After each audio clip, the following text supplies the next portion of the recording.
Hey friends, welcome to the channel. I'm Ken Smith, and I'm really excited about today's interview because I interviewed a gentleman who, quite honestly, has been to every old car festival since conception and only missed one, and that was due to his service in the Air Force back in the 50s. So he is here today in this video with the same car that he showed with the very first old car festival 74 years ago. Let's meet Bud and let's check out today's video. So Bud, I understand that you have something more special than any other person here today at Old Car Festival.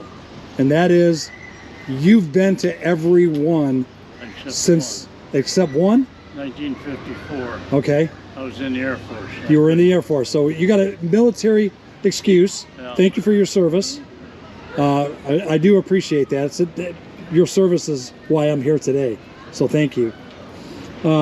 So you've been to 73 of the 74 old car festivals. Yep.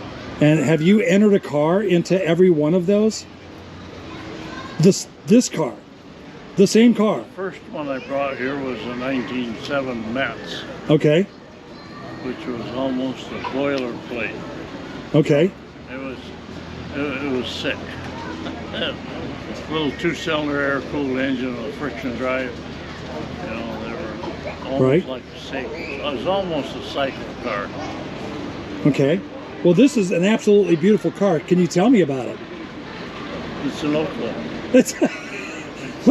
Could you expand on that a little bit?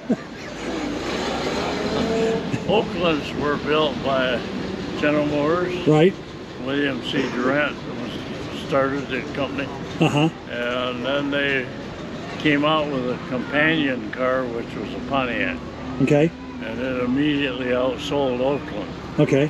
First year until the last day they built them. Right. And they built Oakland until 32. Okay. And then they decided that Pontiac would do the job. Right. And so Oakland went bye-bye. That was the end of Oakland. That was the end of Oakland. But you still have an Oakland, obviously. How do you get parts for something like this? I make them. You make them.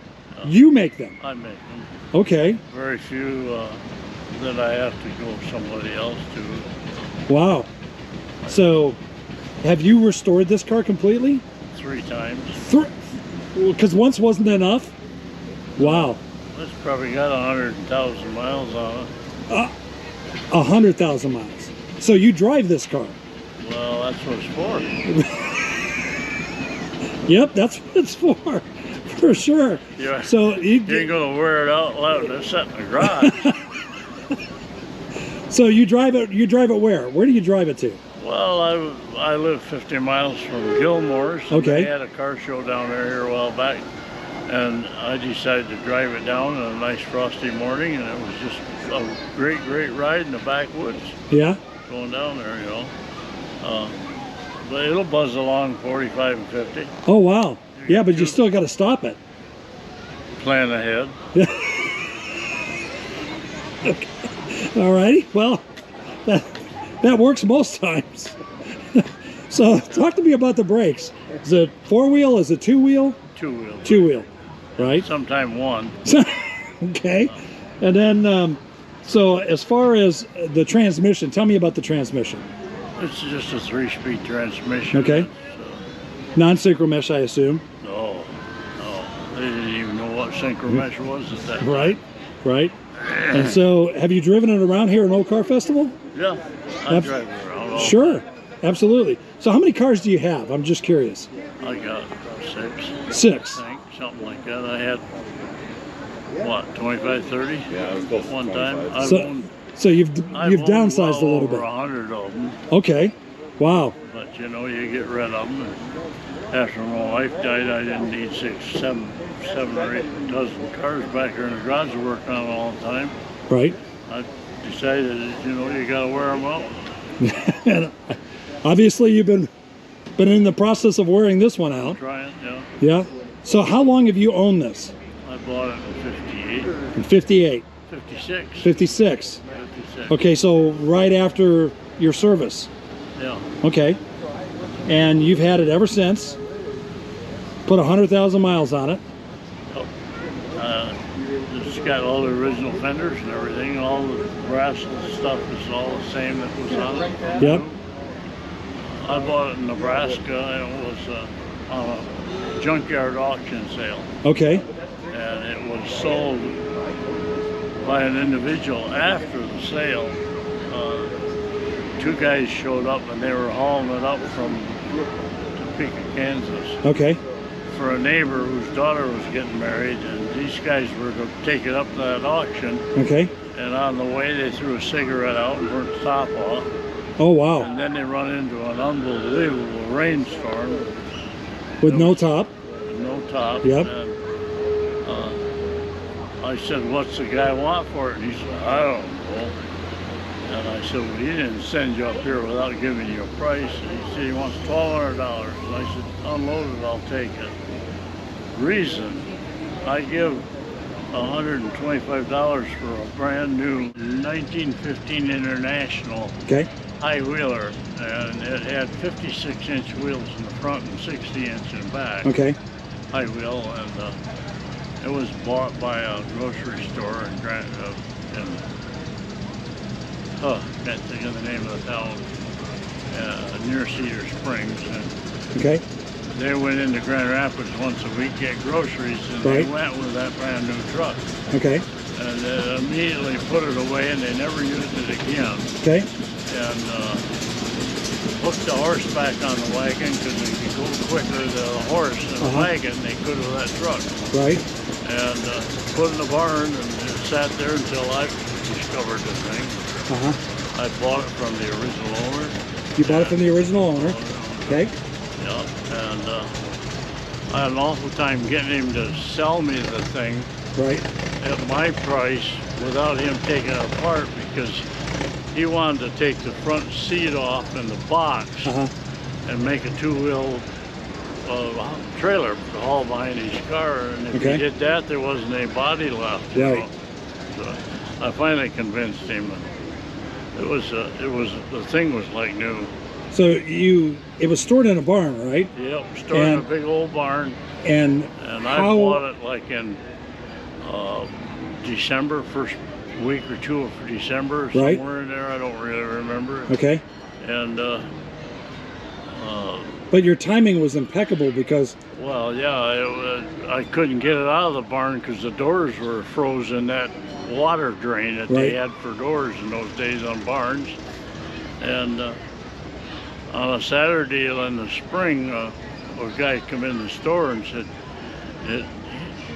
he was going home to do something, and I said, "Yeah, I could use some help." And he said, "Well, I'll go with you." And so he and I went up there, and we took a pickaxe with us and got the door loose, and then we took the chains off from it so it would roll easy. Uh-huh. And we got it out of there and loaded it up and went home, and the next day the lightning hit the barn and it burnt to the ground. So you saved that vehicle literally By one day. Yeah. Well, that's an absolutely amazing story. So I noticed that you have a hot dog sitting over here. Am I interrupting your lunch, or should I just take that to go? The dog's not hungry. Okay. Oh my goodness. I'll tell you, I love your humor. So, what is probably your most fondest car that you've ever had? This one right This here. one right here. I kind of figured that. What makes it so unique? It runs. Well, that's a good Ones quality. that don't run aren't any good to you. Okay.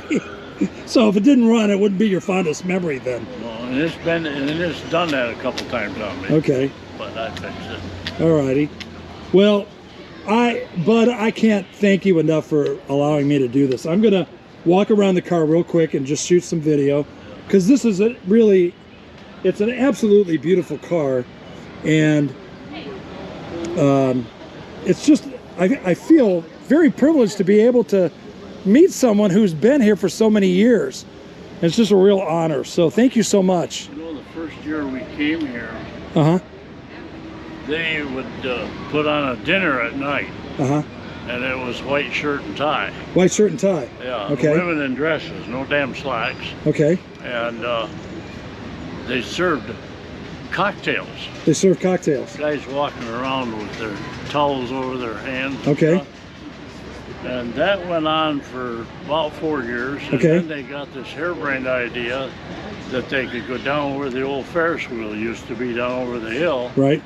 And serve lunch down there. Okay. But they never told anybody what it was going to be, and when you got there, it was $2. Okay. And I think it was hot dogs and pop. Okay. And you couldn't get a cold beer.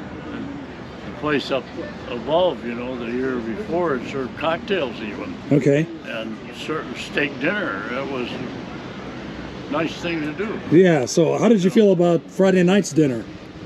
So, what, they have on I had to go there. There was hot dogs and hamburgers. I'm just kidding. Yeah. We decided that we weren't going to spend, I don't remember, it seems like it was $20. Wow. And I parked where the airplane used to be out there up Okay. by the big building.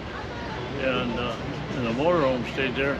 And we cooked our own meal, and this friend of mine paid $20, and he went to it, and it was uncooked chicken. And he comes over and he said, "Is there any chance I could get something to eat here?" And so they were all whining about this, you know. Uh-huh. People didn't want to pay the money and stuff. Right. And a friend of mine was the curator of cars Uh-huh. here. And he and I collected cars. They lived in Lake Odessa when we were in high school. Right. And they they cut out everything, and then they tried to sneak it onto the people that came. Yeah.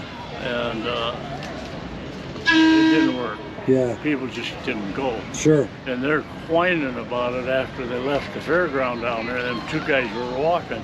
And I said, "It deserves you guys right." Now, one of them was a real close friend of mine. And I said, "You guys deserve getting batted down like that because you just pull dirty tricks. You know, Yeah. you don't do that to our people." I said, "We're hauling these things 150 miles. Sure. We're not asking anybody for a free meal." Yeah. You know, but they finally got their head together. Well, that's good to hear. Well, it took about 4 or 5 years. Sure. Oh, it Sure. was terrible. Yeah, well, I have to be careful what I say, but they had turned that over to a young girl, and she had no idea what she was doing. She's Right. out in left field. You know, and Because right field was already occupied. oh, it is again. Doing the same thing right now. Okay, bud. I'm going to take a quick walk around the car. Thank you so much. I really appreciate your Wanna time. hear it run on that? Oh, yeah. Twist my arm. Oh, I can't start it. I can't crank it.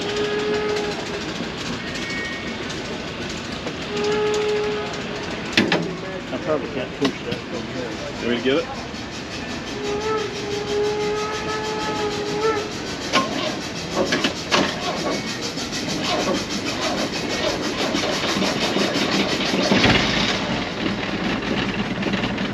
Look at that.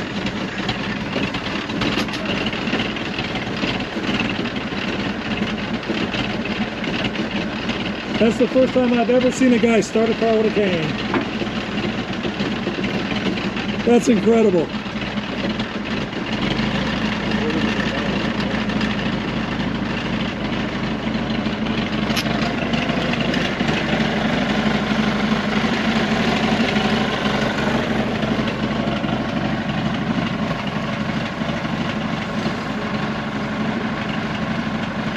This is just one beautiful car, and more than anything, just a beautiful human being to meet and talk with.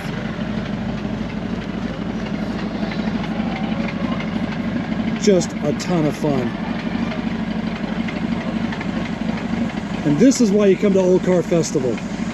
I hope you enjoyed that. Bud was phenomenal. Just a great guy to talk to. Have a wonderful day, and you all be blessed.